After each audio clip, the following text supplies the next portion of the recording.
Me quedé de pie frente al chalet de mi hijo el día del cumpleaños de mi nieto. Él bloqueó la puerta y me dijo: «Papá, espérate fuera. Esta fiesta es solo para la familia». Este invierno en Madrid estaba siendo más frío de lo normal. El viento me cortaba la cara como un cuchillo, pero el frío de la calle no era nada comparado con las palabras de Daniel, mi propio hijo, el niño por el que había sacrificado toda mi vida para criarlo. Se quedó ahí, apoyado en la carísima puerta de roble macizo. Sostenía una copa de un buen Rioja en la mano. Me miró con unos ojos que no reconocí. Llevaba un traje elegantísimo. Reconocí los gemelos de oro de sus puños. Eran el regalo que le había hecho cuando lo ascendieron. Ahora, ese mismo brazo me empujaba lejos. Bienvenidos de nuevo a la venganza real de un padre. Coged algo de beber, un buen picoteo, poneos cómodos, y recordad esto. Las personas de estas historias tuvieron todas las oportunidades para hacer lo correcto. Simplemente decidieron no hacerlo. Dejad un comentario con el número 1 para que podamos continuar con la historia y dadle a suscribiros. Vais a disfrutar mucho de esta. La historia empieza dentro del chalet de lujo. Una suave música chill out llenaba el ambiente. Los invitados adinerados reían y charlaban animadamente. Podía escuchar los pasos de Mateo, mi nieto de 8 años, corriendo por toda la casa. Me llegaba el olor de la tarta de fresa y nata. La tarta por la que había hecho cola en la pastelería desde las 5 de la mañana.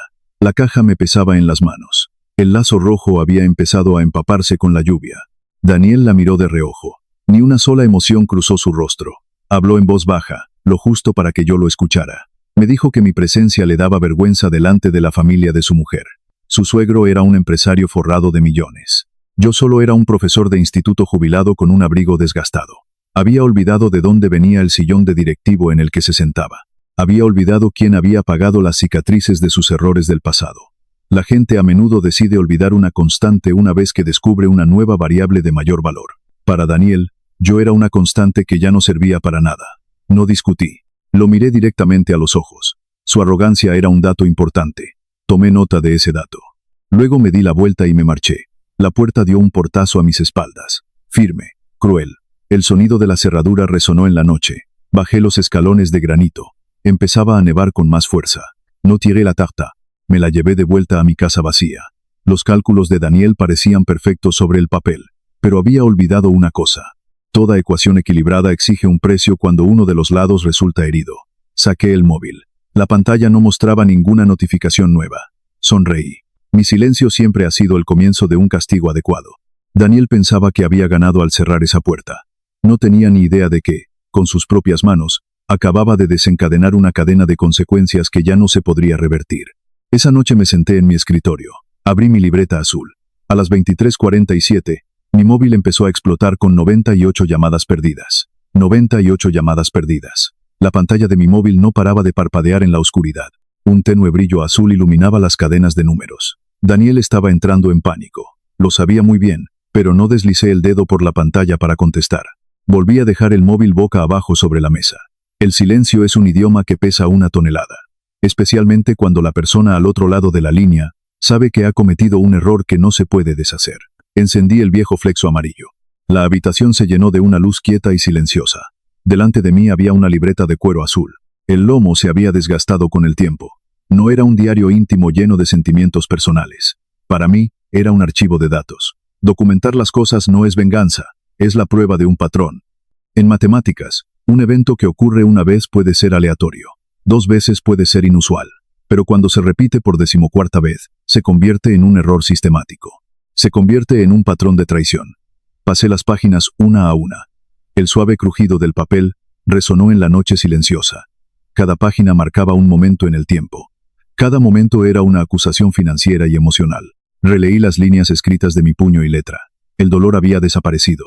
Solo quedaba la fría objetividad de un profesor corrigiendo un problema que estaba mal planteado desde el principio. 14 de noviembre de 2022. Daniel organizó una fiesta de inauguración de su primer chalet. Le llevé un bonsái y le deseé paz y prosperidad. Me dijo que dejara la planta en un rincón del jardín porque le daba miedo que arruinara el diseño Feng Shui del salón. 12 de marzo de 2024.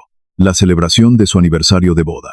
Mi nombre no estaba en la lista de invitados. Daniel me mandó un mensaje diciendo que la fiesta era solo para socios de la empresa. 20 de septiembre de 2025. Me ingresaron en el hospital con un dolor agudo en el pecho. El médico necesitaba que un familiar firmara los consentimientos informados. Llamé a Daniel 3 veces. No contestó. Al día siguiente, envió un mensaje corto. Dijo que estaba muy liado firmando un contrato de 2 millones de euros. Dijo que me las podía apañar solo porque para eso tenía la sanidad pública y un seguro médico. 14 veces. 14 coordenadas en un gráfico que mostraba el declive de su moralidad. Daniel se creía que sus mentiras eran ingeniosas. Pensaba que yo era un viejo olvidadizo al que se podía engañar fácilmente con excusas de estar muy ocupado. Pero olvidó que yo era matemático. No me fijo en las palabras.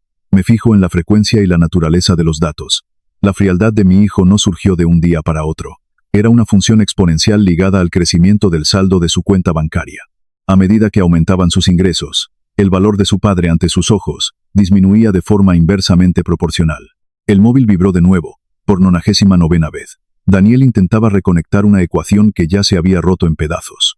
Estaba empezando a darse cuenta de que uno de los lados del problema estaba cambiando. El sobreblanco que le había dado antes de irme no era una carta desesperada de un padre rechazado. Dentro de ese sobre había una información capaz de echar por tierra toda la vida de clase alta que intentaba construirse. Quería saber qué tenía en mis manos. Quería saber por qué un viejo profesor de instituto jubilado podía hacer palidecer a su millonario suegro con solo mencionar su nombre. Miré la libreta azul. Miré el móvil que seguía vibrando sobre el escritorio. Daniel seguía creyendo que esto no era más que el berrinche emocional de un anciano. Aún no entendía que cuando un profesor ha cerrado el cuaderno de notas, cualquier excusa pierde todo su sentido.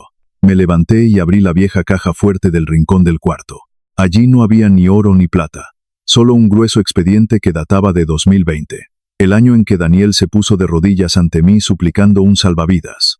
El expediente reposaba intacto en mis manos. Los folios habían cogido un tono amarillento con los años. Hojeé las copias de los recibos y los cheques sellados y verificados por el banco. Los recuerdos de aquel año me vinieron a la cabeza de golpe.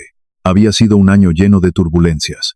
Fue el momento en el que la ecuación de la vida de Daniel estuvo a punto de venirse a cero. Aquel año, Daniel se lanzó a los negocios como una polilla hacia el fuego. Juntó sus ahorros y montó una empresa de distribución tecnológica. Pero el mercado se congeló. Las cadenas de suministro se rompieron.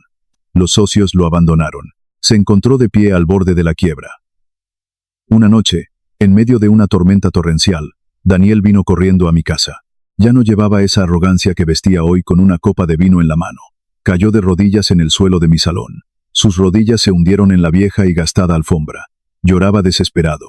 Me dijo que si no conseguía 370.000 euros en 48 horas, se enfrentaría a la cárcel por las deudas y la insolvencia. Lo perdería todo. 370.000 euros. Para un viejo profesor de matemáticas, era una cantidad enorme de dinero. Eran todos los euros que había sacado de vender la casa del pueblo que me habían dejado mis padres en la sierra. Eran todos los ahorros de mi jubilación acumulados tras 35 años dando clase. Daniel me miró con ojos suplicantes. Prometió devolverme hasta el último céntimo. Prometió cuidarme cuando me hiciera mayor y estuviera débil. No lo dudé. No hice un balance de situación para saber si ganaría o perdería. Eso es lo que hacen los padres. No nos preguntamos si el precio es justo. Solo nos preguntamos si la ecuación cuadra. Mi cálculo en aquel momento fue muy simple. En un lado estaban los ahorros de toda mi vida. En el otro, estaban el futuro y la honra de mi hijo. Elegí el segundo lado. Firmé los papeles para retirar de golpe todo mi plan de pensiones. Vendí el terreno de la familia, lleno de recuerdos. Le transferí los 370.000 euros íntegros a la cuenta de Daniel. Me mudé por voluntad propia a este minúsculo piso de alquiler. Daniel cogió ese dinero y despegó. Salvó su empresa. Conoció a Arturo Salazar. Se casó con Laura. Entró en la alta sociedad madrileña. Empezó a comprar chalets y a cambiar a coches de lujo. Pero a medida que crecía su patrimonio neto, empezó a hacer un cálculo diferente sobre el pasado. Buscaba formas de reducir el valor de la deuda que tenía conmigo. Empezó a tratar aquellos 370.000 euros como una obligación evidente que cualquier padre debería haber cumplido. Se olvidó de que el dinero no había caído del cielo. Era sudor. Era sacrificio. Era toda una vida de pie frente a la pizarra de una clase. Pasé la mano por el viejo expediente. Los números no mienten. Daniel se creía que había saldado su deuda con unos cuantos regalos de Navidad baratos. Pensaba que el sacrificio de un padre se podía tasar en dinero y luego borrarlo del libro de contabilidad. Pero se equivocaba. La naturaleza de una deuda nunca desaparece de verdad, solo cambia de una forma a otra. Daniel olvidó un detalle importantísimo de aquella noche de lluvia. Cuando recibió la pasta, tenía demasiada prisa. Firmó un fajo de documentos que mi mejor amigo y yo le habíamos preparado. Nunca leyó con atención las condiciones adjuntas. No tenía ni idea de que detrás de esos 370.000 euros ya se había activado una trampa legal. Esa trampa se llamaba Cláusula 14. Dejé a un lado el expediente de 2020. Luego saqué un documento con un sello oficial rojo en sus páginas. Era el contrato de préstamo formal. Lo había redactado el abogado Ignacio. Ignacio había sido mi compañero de clase en la facultad. Era un especialista en derecho financiero corporativo. Un hombre con una mente fría y la precisión de un ordenador. Esa noche, Daniel firmó este documento sin dudarlo un segundo. Estaba abrumado por el alivio de tener por fin el dinero que lo salvaría. Pasó las páginas en segundos. Firmó cada línea de puntos a ciegas. Lo único que vio fueron los 370.000 euros que estaban a punto de ser ingresados en su cuenta. Nunca se dio cuenta de la variable oculta enterrada en la página 11. Esa variable era la cláusula 14. En el mundo de los abogados financieros, estipulaciones como esta se conocen como armas nucleares ocultas. Ignacio había previsto la ingratitud de Daniel. Entendía la psicología de la gente que se hace rica demasiado rápido. Cuando las personas llegan a la cima, a menudo quieren borrar el rastro de los que lo sacaron del barro. Ignacio me dijo una vez que el amor de un padre era una constante en mi corazón, pero que para Daniel, era una variable que podía cambiar en función de la codicia. Necesitábamos una ecuación de seguridad. La cláusula 14 era clarísima. Los 370.000 euros no eran una donación a fondo perdido. Era un préstamo participativo convertible que conllevaba un interés de demora, si el pago se retrasaba más de 5 años. La fecha límite del contrato era el 31 de octubre de 2025. Hoy ya estábamos en 2026. Daniel llevaba más de 6 meses de retraso. ¿Cuál era la consecuencia de ese impago? Daniel no tenía la más mínima idea. Creía que, en el peor de los casos, yo le exigiría la devolución de los 370.000 euros, más un pequeño interés bancario. Era dueño de una empresa que valía millones de euros. Tenía un chalet de lujo y amigos forrados. Confiaba en que tenía dinero de sobra para tirármelo a la cara si yo llevaba el asunto demasiado lejos. Pero las matemáticas no funcionan así de simple. La cláusula 14 estipulaba que si el prestatario incumplía el plazo de pago, todo el capital y los intereses de demora se convertirían automáticamente en acciones directas de la propiedad de la empresa de Daniel. Y no a su valor de mercado actual, sino a la valoración contable de 2020, cuando su empresa no valía casi nada. Eso significaba que yo no le estaba exigiendo dinero, le estaba exigiendo la propiedad. Según los precisos cálculos de Ignacio, los 370.000 euros iniciales de 2020 combinados con los intereses de demora acumulados en los últimos 6 meses, equivalían ahora al 49% de las acciones de control en la empresa de Daniel. Estaba a punto de convertirme en el socio mayoritario. La persona con el poder de la vida y la muerte sobre el lugar del que más se enorgullecía. Doblé el contrato. Lo guardé en mi viejo maletín de cuero. Mañana, Ignacio enviaría un burofax oficial al despacho de Daniel. Mi hijo estaba a punto de enfrentarse a un examen en el que jamás podría copiar, pero yo sabía que Daniel no estaba solo en este juego. Detrás de su arrogancia se alzaba la sombra de Arturo Salazar, su suegro, un auténtico zorro viejo del mundo financiero. Arturo le había enseñado a Daniel cómo despreciar y mirar por encima del hombro a su pobre y viejo padre. Pero Arturo no sabía que, sin querer, había empujado a su propio yerno a una función exponencial de destrucción. Y el propio Arturo ya se había convertido en un factor dentro de su rango de alcance. Arturo Salazar, en el mundo de los negocios, era un auténtico depredador. Un hombre que creía que a todo en la vida se le podía poner un precio. Cuando Daniel se casó con Laura, la hija de Arturo, me miró con indisimulado desdén. Miró mi abrigo raído. Miró el viejo coche que yo conducía. Le dijo a Daniel que venir de una familia humilde de educadores era un punto débil en su perfil profesional. Le enseñó a mi hijo a usar la vergüenza como herramienta para cortar sus vínculos con el pasado. Daniel aprendió muy rápido. Empezó a escurrir el bulto con su deuda. Pasaba de los viernes por la tarde en los que se suponía que debía hacerme los pagos para amortizar el capital que me debía. Empezó a seguir los consejos de su suegro, canalizando todo el flujo de caja disponible hacia un enorme acuerdo de 2,1 millones de euros. Se suponía que este acuerdo sería la plataforma de lanzamiento que sacaría a bolsa su empresa. Arturo prometió invertir si Daniel lograba demostrar la determinación de un verdadero alto directivo. Irónicamente, esa determinación resultó ser sacar a su padre de la ecuación de su vida. La codicia siempre funciona como una función exponencial. Cuando la gente tiene 1, quiere 10. Cuando tienen 10, quieren 100. Daniel se creía que tenía el control del juego, pero olvidó que yo era profesor. No me limito a mirar las respuestas de un examen. Me fijo en cómo se llegó a esas respuestas. La semana pasada, a través de varios antiguos alumnos que ahora trabajan en auditoría, conseguí una serie de documentos internos. Daniel estaba engañando a los inversores. Para poder optar al acuerdo de 2,1 millones de euros de Arturo, había falseado los estados financieros. Había inflado los ingresos del trimestre anterior hasta el triple de su importe real. Esto ya no era un error cualquiera. Era un fraude de valores, un delito penal. Me senté a oscuras y a solas, pasando página tras página del documento falseado y firmado por mi propio hijo. La decepción subió por mi interior como un chorro de agua helada. Le había enseñado a resolver problemas muy difíciles. Nunca le enseñé a manipular los resultados. Daniel estaba en la cima de un castillo de naipes. Una simple brisa de viento derribaría por completo su carrera, su reputación y su lujoso tren de vida. Arturo Salazar se creía el superdepredador de todo este trato. Estaba convencido de que llevaba a Daniel por las narices y se preparaba para tragarse su empresa entera. Pero ninguno de los dos conocía una información fundamental. El contrato que yo tenía con la cláusula 14 gozaba de un peso legal muy superior a cualquiera de sus acuerdos de inversión actuales. Mi 49% de la propiedad me otorgaba un poder de veto absoluto sobre esa operación de 2,1 millones de euros. Mañana por la mañana, cuando abra la bolsa, Daniel presentará su solicitud de salida a cotización. Se cree que será el día más glorioso de su vida, pero no tiene ni la menor idea de que un testigo impredecible acaba de entrar en la ecuación. Un testigo joven, alguien que tiene la pieza clave capaz de hacer estallar toda la bomba mediática antes de que yo tenga que recurrir siquiera a la ley. Daniel y Arturo pensaban que lo tenían todo bien calculado. Controlaban el flujo de caja, controlaban la prensa, controlaban a los inversores, pero no podían controlar a un niño de 8 años. Mi nieto, Mateo. Esa misma tarde, mientras yo estaba de pie frente a la puerta aguantando la nieve y la lluvia, el chaval estaba sentado en el salón.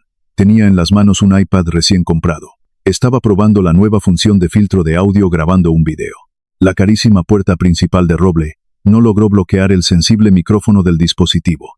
Toda la conversación entre Daniel y yo quedó grabada sin que faltara ni una sola palabra. La voz fría de Daniel, el viento silbando por la rendija de la puerta, su cruel rechazo a su anciano padre, la caja de la tarta empapada por la lluvia, cada sonido quedó capturado en la grabación accidental del niño.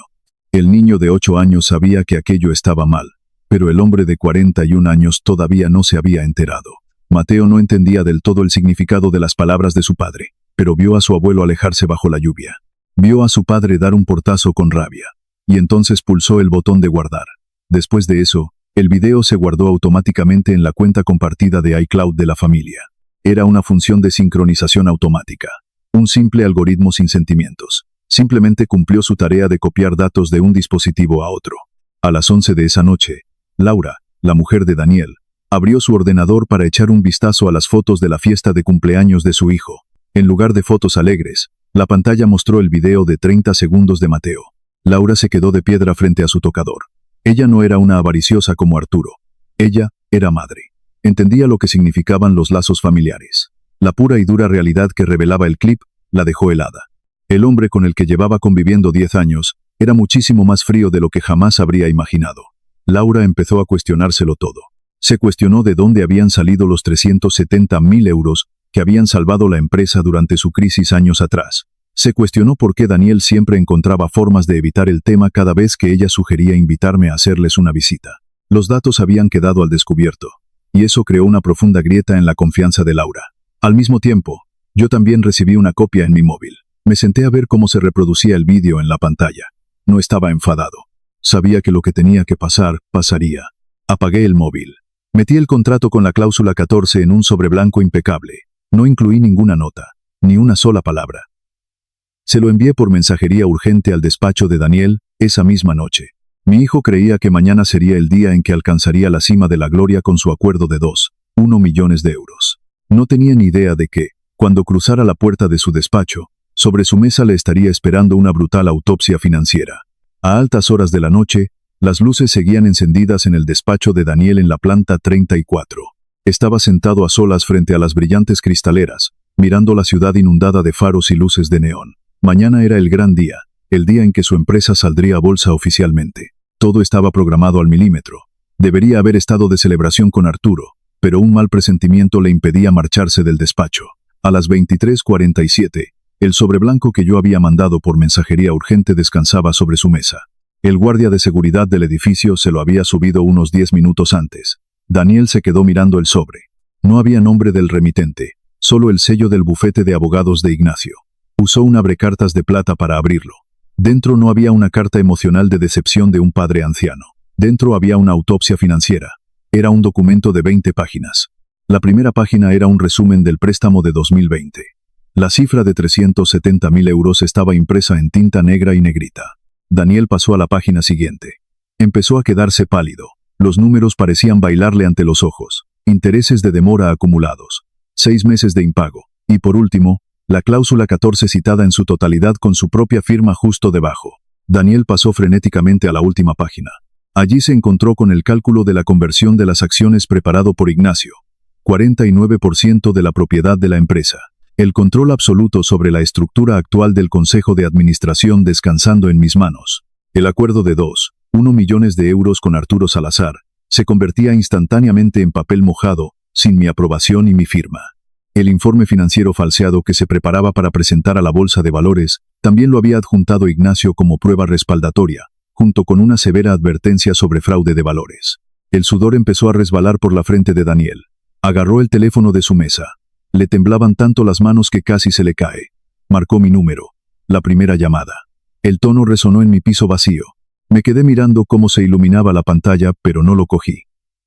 La segunda llamada. La 10ª. La 50. Luego 98 llamadas perdidas. Sabía que yo estaba mirando el móvil. Sabía que me estaba callando deliberadamente. El silencio de un profesor mientras el alumno se da cuenta de que ha resuelto mal el examen desde el primer paso. No hay ninguna oportunidad de corregir un folio que ya se ha entregado. Por fin se dio cuenta de que el abrigo desgastado del padre al que había echado a la calle esa misma tarde era ahora lo único capaz de arrebatarle todo el reino que poseía. Si habéis seguido la historia hasta aquí, seguro que os está pareciendo interesante. Por favor, hacednos un favor rápido. Dadle a me gusta y suscribíos. Dejad un comentario con el número 5 para que yo sepa que habéis llegado hasta aquí, y predecid cómo creéis que acabará la historia para ver si acertáis. Mucha gente ve los vídeos sin hacerlo, pero a vosotros no os cuesta nada y para nosotros significa muchísimo. Daniel ya no podía quedarse quieto. Cogió su abrigo y salió corriendo del despacho. Tenía que encontrar a Arturo Salazar. Su millonario suegro era el único salvavidas en el que podía pensar. Estaba convencido de que el poder y el dinero de Arturo podrían aplastar a un viejo profesor de instituto y a un abogado mayor. Pero Daniel no sabía que Arturo tenía otro documento entre las manos. Un documento capaz de arrebatarme toda mi pensión y llevarme a la ruina. Este enfrentamiento acababa de evolucionar a una ecuación nueva, una mucho más complicada que antes. 8 de la mañana del día siguiente. El despacho del abogado Ignacio estaba lleno de la luz del sol matutino. Pero el ambiente ahí dentro era más frío que el hielo. Arturo Salazar estaba sentado arrogantemente en un sofá de cuero. Daniel estaba de pie, en silencio, detrás de él. Su cara mostraba un agotamiento absoluto tras pasar la noche en vela. Arturo no mostraba ninguna señal de pánico. Llevaba una sonrisa de suficiencia. Colocó una fina carpeta sobre la mesa de cristal. Arturo me miró con los ojos de un hombre que se creía superior. Dijo que mi participación del 49% de la propiedad era un número impresionante. Pero que las matemáticas solo tienen valor cuando una persona todavía tiene el derecho a seguir en el juego. Empujó la carpeta hacia mí. Dentro había un informe de la agencia tributaria. Arturo había usado su influencia para escarbar en busca de fallos. Había descubierto un error en mi historial fiscal de hacía 3 años. Una cantidad de ingresos por dar clases particulares no se había regularizado del todo. La cifra era de 22.000 euros. Arturo me amenazó. Dijo que si no firmaba un acuerdo renunciando a mi 49% de participación por 0 euros, entregaría el documento a Hacienda. Me enfrentaría a una investigación penal por delito fiscal. El resto de mi pensión sería embargada. La honra de un profesor con 35 años de servicio desaparecería en la nada. Arturo creía haber encontrado una variable capaz de eliminar por completo mi ecuación. Apostaba a que un profesor de instituto de la vieja escuela no entendería nada de regulaciones financieras complicadas. Daniel me miró. Una cruel chispa de esperanza brilló en sus ojos. Creía que su suegro había ganado. Creía que mi raído abrigo volvería a verse obligado a inclinarse ante el poder del dinero. Miré el expediente de Hacienda. No tenía miedo. A un buen profesor nunca le sorprende una pregunta trampa de un alumno problemático. Me giré hacia Ignacio. Ignacio sonrió ligeramente y abrió su maletín de cuero. Puso un justificante original sobre la mesa que llevaba el sello rojo del Ministerio de Hacienda. 10 de noviembre de 2023. Era el resguardo de una declaración complementaria voluntaria. 3 años antes, el propio Ignacio había detectado la discrepancia de 22.000 euros mientras me ayudaba a hacer el papeleo para vender mi casa. Yo había pagado voluntariamente la multa y saldado toda la cantidad, incluyendo los intereses de demora, muchísimo antes de que Arturo se enterara siquiera de que existía. Mi historial fiscal estaba completamente limpio. El contraataque de Arturo fracasó por completo. La expresión arrogante de su cara se torció inmediatamente. La sonrisa desapareció de sus labios. Los documentos en sus manos se habían convertido en nada más que un chiste inofensivo. Había calculado una ecuación usando datos anticuados e inexactos. Daniel se derrumbó por completo. Se dio cuenta de que su único salvavidas acababa de estallar. Pero eso no era todo. Ignacio se puso de pie. Si Daniel no firmaba la orden de traspaso del 49% de las acciones antes del mediodía de hoy, entregaríamos sus estados financieros falseados a la Comisión Nacional del Mercado de Valores. La puerta del despacho se abrió de golpe. Entró Laura. En su mano estaba el iPad de su hijo. No quedaba ni un rastro de cariño en sus ojos cuando miró a Daniel. Las 4 de la tarde. La tormenta de nieve afuera había parado, pero el frío todavía perduraba en todo mi apretado piso de alquiler. Hubo un golpe en la puerta. Dudoso, inseguro. Abrí. Daniel estaba ahí de pie. Su carísimo traje estaba arrugado. Su pelo, normalmente bien peinado, le colgaba por la frente. Sus ojos estaban rojos por el pánico y la desesperación. No había venido con Arturo. Arturo lo había abandonado en el momento en que se dio cuenta de que el trato de 2,1 millones de euros se había convertido en un agujero negro financiero. Daniel entró. Miró a su alrededor en el modesto piso. Miró la vieja mesa de comedor de tablero de aglomerado. Luego volvió a dejarse caer de rodillas una vez más. Exactamente igual que aquella noche lluviosa en 2020. Lloró. Me suplicó que firmara el acuerdo de exención para la Comisión Nacional del Mercado de Valores. Dijo que si no lo salvaba, lo perdería todo. Laura estaba presentando los papeles del divorcio y pidiendo la custodia de su hijo. La empresa se hundiría. Él iría a prisión. No dije ni una palabra. Fui hacia la pequeña cocina. Encendí el fogón de gas. Una llama azul cobró vida. Puse un pequeño cazo con agua en el quemador. Luego saqué 2 paquetes de fideos instantáneos baratos. La misma comida que habíamos estado comiendo a lo largo de los años, cuando él era un estudiante universitario pasando apuros. En aquel entonces, yo siempre le daba a él las únicas albóndigas del plato. Daniel me observó cocinar. El sonido del agua hirviendo llenó el silencio asfixiante. Puse 2 cuencos humeantes de fideos en la mesa. Empujé uno hacia él. Le dije que comiera. Daniel se quedó mirando el cuenco. Las lágrimas caían en el caldo. Dijo que no estaba en condiciones de comer fideos ahora mismo. Con calma, cogí mis cubiertos. Le dije que una mente vacía no puede resolver problemas difíciles. Si quieres corregir un error, primero debes tener la cabeza lo bastante clara como para ver dónde radica el fallo. Miré a mi culpable hijo. El corazón se me encogió, pero mi cara permaneció tan calmada como un profesor de pie al frente de un aula. El castigo no cambia a las personas. La comprensión sí lo hace. Yo no estaba usando la cláusula 14 para destruirlo, ni estaba entregando sus informes financieros falseados a las autoridades. Si hiciera eso, solo estaría demostrando que había tenido éxito en mi venganza. Pero yo era un padre, yo era un profesor. Mi objetivo era corregir los fallos en su examen, no hacer pedazos el folio del examen. Empujé los documentos de conversión de acciones hacia Daniel. Le dije que firmaría una orden congelando el 49% de la participación para proteger los activos de la empresa de los acreedores. Lo salvaría de ir a prisión. Pero, con una condición, tenía que presentar personalmente su dimisión como consejero delegado. Tenía que resolver él mismo este problema de deuda, empezando por los números más básicos. Tenía que volver a aprender a ser un ser humano honesto antes de aprender a ser millonario. Daniel me miró en estado de shock. Por fin estaba empezando a entender la verdadera naturaleza del castigo. No le estaba quitando su dinero, le estaba quitando la arrogancia que lo había cegado durante tantos años. Cogió el bolígrafo. Le temblaba la mano mientras firmaba el acuerdo de dimisión. Había elegido dar la cara ante el error de su vida. Daniel salió de mi casa cuando ya había caído la noche. Se alejó llevando una pesada carga sobre sus hombros, pero sus pasos eran más firmes que antes. La lección había sido aprendida. La ecuación ahora tenía un nuevo camino hacia la solución, pero justo cuando estaba a punto de cerrar la puerta, mi móvil recibió un mensaje de Ignacio. Una última novedad se acababa de registrar en el registro de la propiedad.